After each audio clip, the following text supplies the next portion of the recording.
कृष्णा दोस्तों, मैं हूं आपका होस्ट एंड दोस्त रमाकांत शर्मा।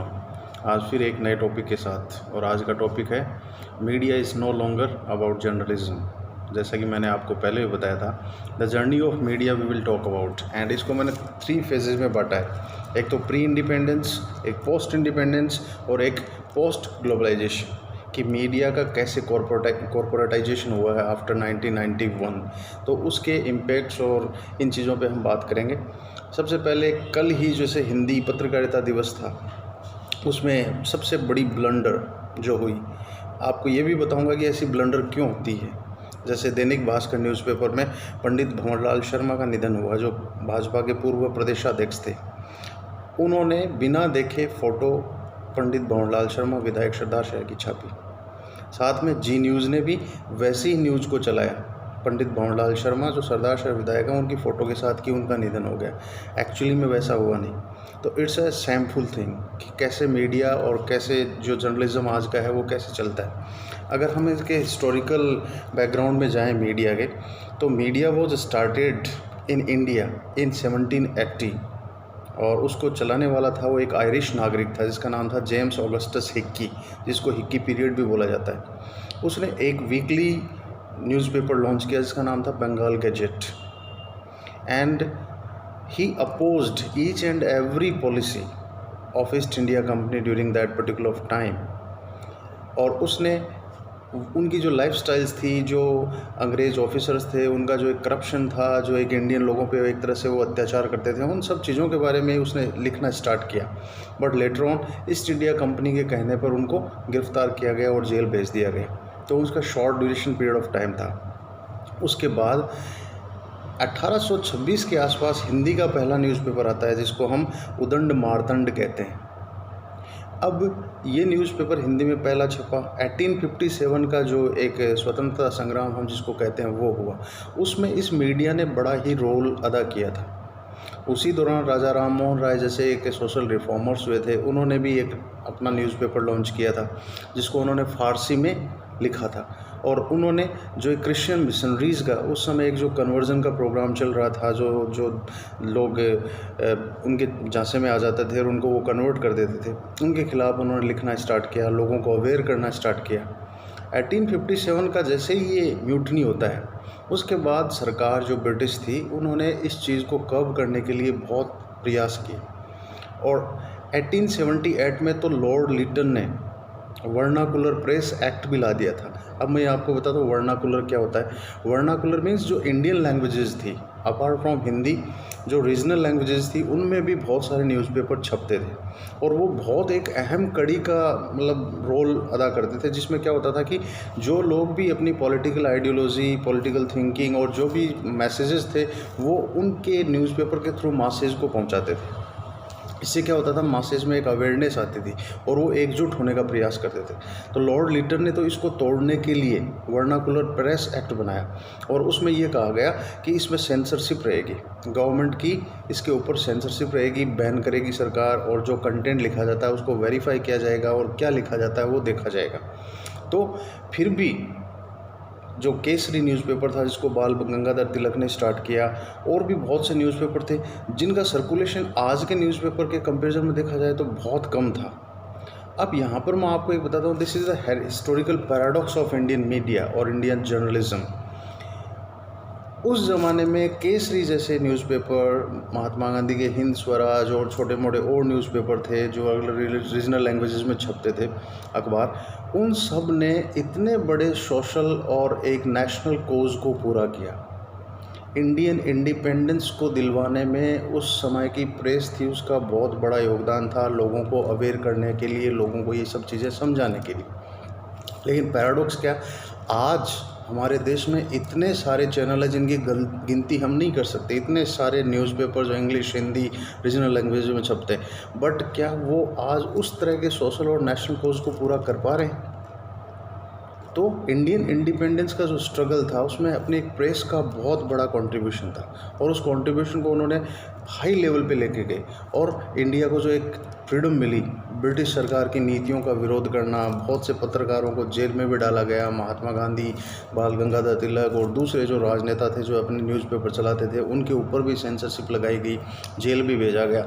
लेकिन उस तरह की प्रेस ने, जैसे ये कहते हैं कि language is the key of the prison, तो वैसे ही ये न्यूज़पेपर रीजनल लैंग्वेजेस में छपाए जाते थे और सारे लोग इनको पढ़ते थे और एक दूसरे से वो सहमति जताते थे कि ये चीज़ चल रही है और हमें इसमें ऐसे करना है। और सरकार के लिए बहुत बड़ी चुनौती थी कि इस तरह की चीज़ों को हम कैसे रोकें। इंडिपेंडेंस मिल जाता है, उस समय तक कई अच्छे से newspaper, times of India, the Hindustan times ऐसे एग्जिस्टेंस में आ चुके होते हैं। हिंदी के न्यूज़पेपर थे, वो भी आना स्टार्ट हो जाते हैं। इंडिया को इंडिपेंडेंस मिल जाती है। Now we will talk about कि अब आफ्टर इंडिपेंडेंस हमारे मीडिया ने 91 तक क्या रोल अदा किया है।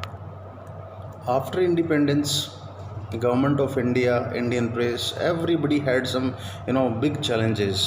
First, how to elevate the poverty.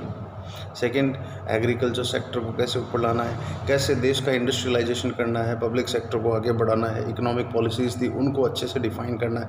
Plus दूसरा, जो इंडियन स्टेट था उसका अगर आप स्वरूप देखें, मैं पिछले वीडियो में बता चुका हूँ कि हमारा देश एक होल्डिंग टुगेदर फेडरेशन है जिसमें diversity is immense, diversity is very much immense. Linguistic diversity, religious diversity, आपकी जोग्राफिकल डाइवर्सिटीज़ बहुत ज़बरदस्त तरीके से। तो इस डाइवर्सिटी को बना के रखना, यूनिटी को बना के रखना और देश को इंटीग्रेटेड रखना, ये बड़े ही चैलेंजेस थे। अब उस दौर में दूरदर्शन की स्थापना 1959 में होती है। ऑल इंडिया रेडियो पहले से ही था, लोग उसको सुनते थे। फिर दूरदर्शन की जैसे शुरुआत होती है, प्लस इंडियन एक मीडिया जो न्यूज़पेपर्स था, वो अपने कोर्स को पूरा इफ़ेक्टिवली डिस्चार्ज भी कर रहा था। सरकार की जो भी नीतियाँ होती थी, जिनको अच्छी होती थी, उनको अप्रिशिएट भी करना, उनका क्रिटिसिज्म भी करना, हर पहलू को जर्नलिज्म था वो टच करता था। और उस दौर में, दूरदर्शन के उस दौर में, अगर जो लोग बड़े हुए हैं, जिन्होंने देखा है देश की इंटीग्रिटी को बनाने के लिए दूरदर्शन पे किस तरह के मैसेजेस होते थे, किस तरह का एक चीज़ होता था कि जिससे लोगों को ये फील होता था कि हम यूनाइटेड हैं।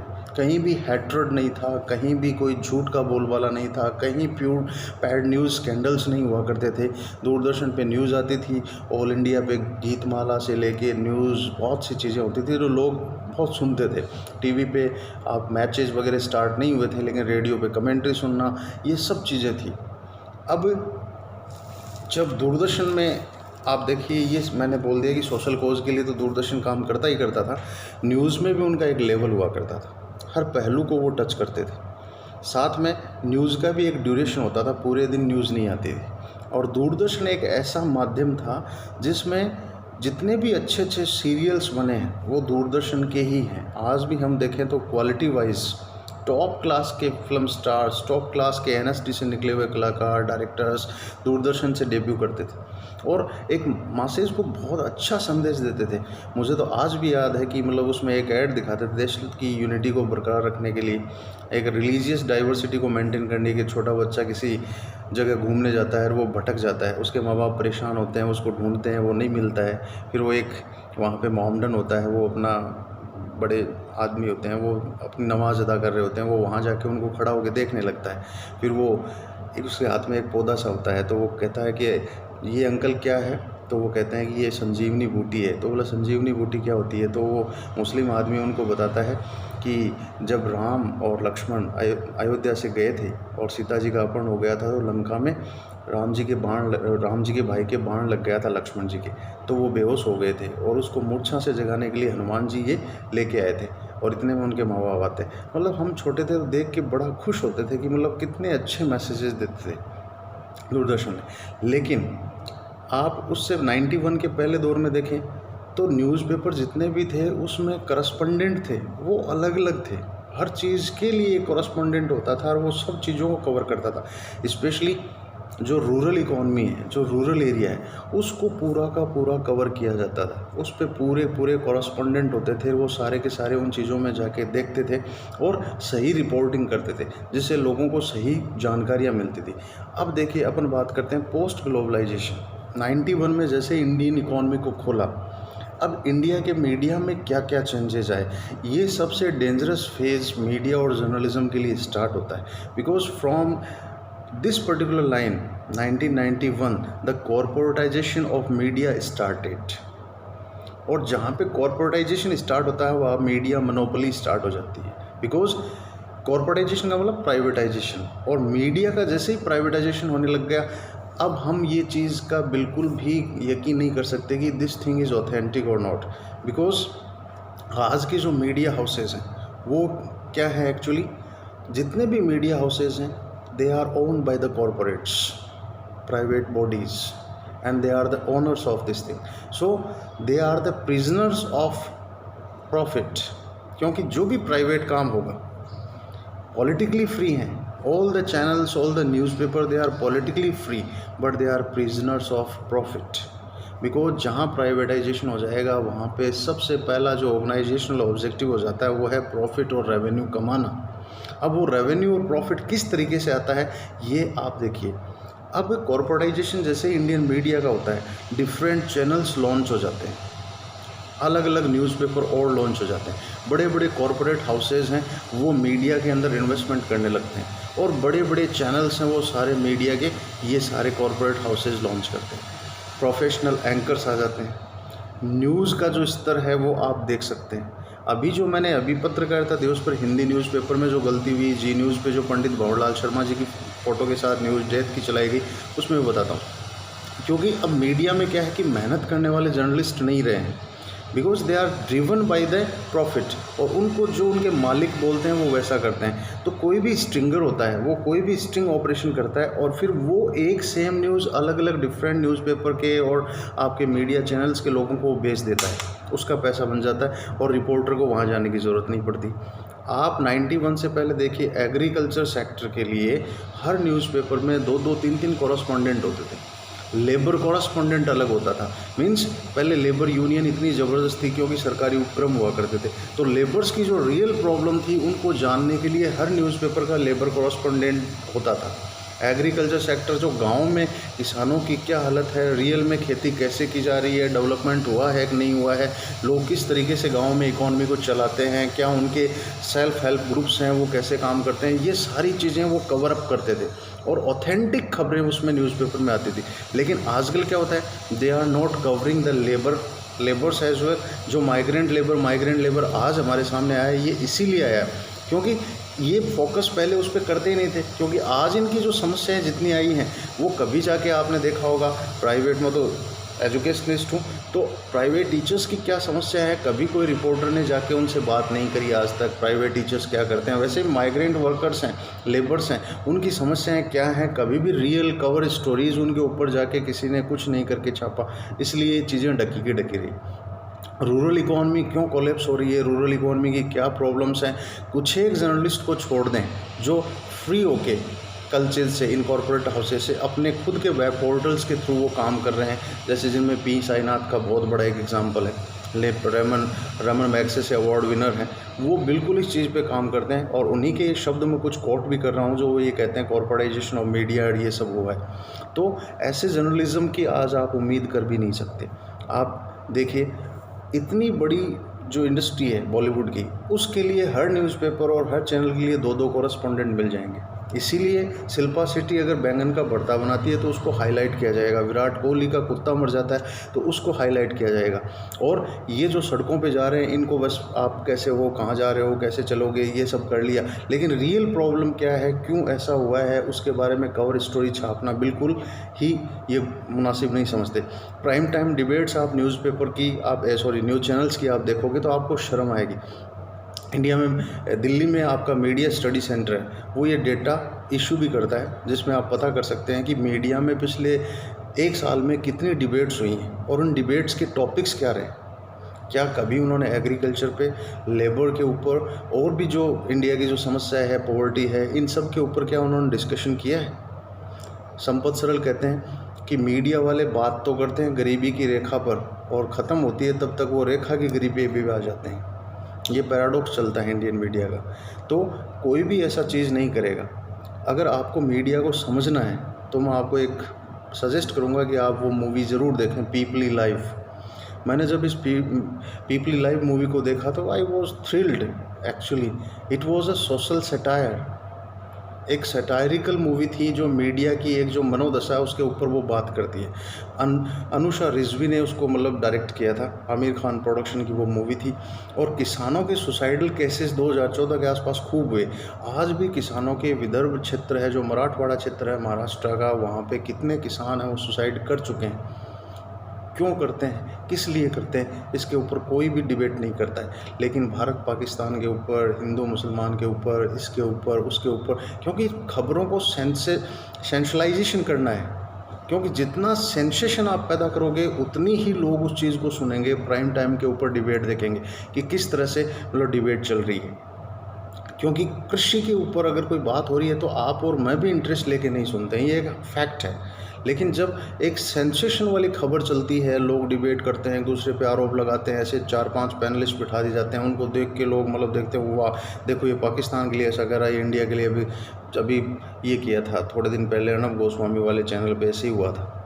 तो पीपली लाइव मूवी में ये दिखाता है कि वो सुसाइड करने के लिए उसको पता है कि कंपनसेशन मिल जाएगा अगर मैं ये कहता हूँ कि मैं सुसाइड कर रहा हूँ। वो बात लीक हो जाती है और मीडिया हाउसेज में चली जाती है।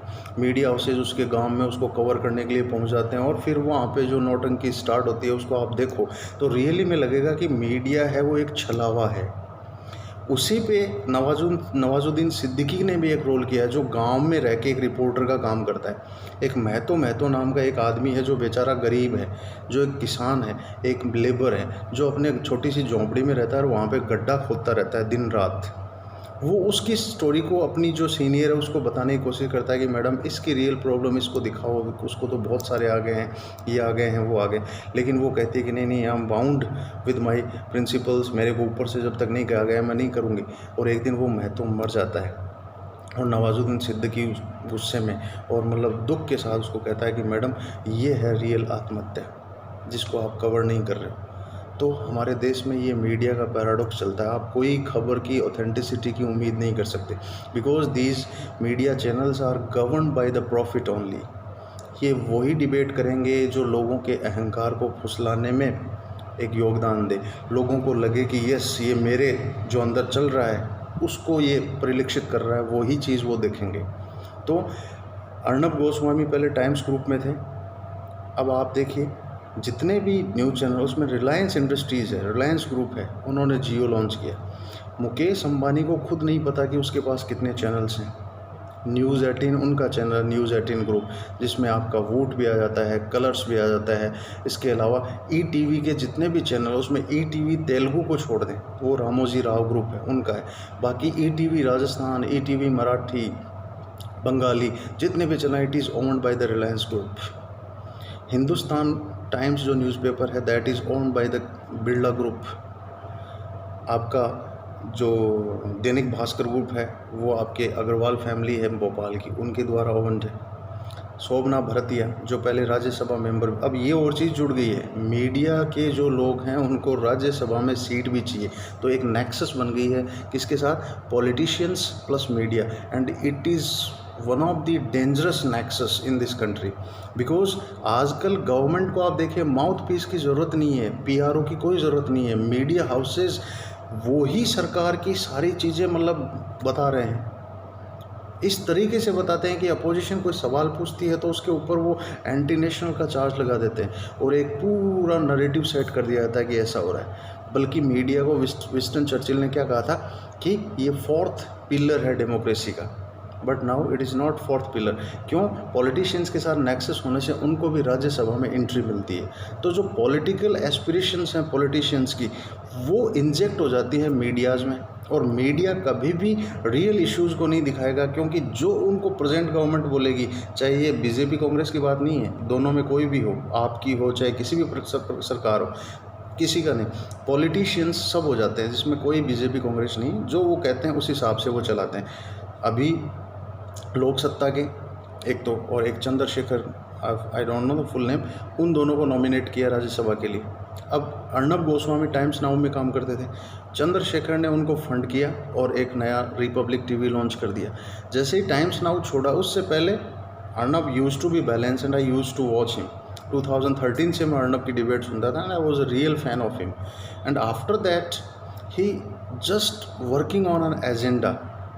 और ये पॉलिटिकल एफिलिएशन होने की वजह से ही ऐसा हो रहा है, because if he wants to say something, जो फंड लगाया है पैसे में वो पॉलिटिशियन है, वो कौन है, वो किसी पार्टी का है, तो ही cannot go beyond those limits. So this is the reality of media.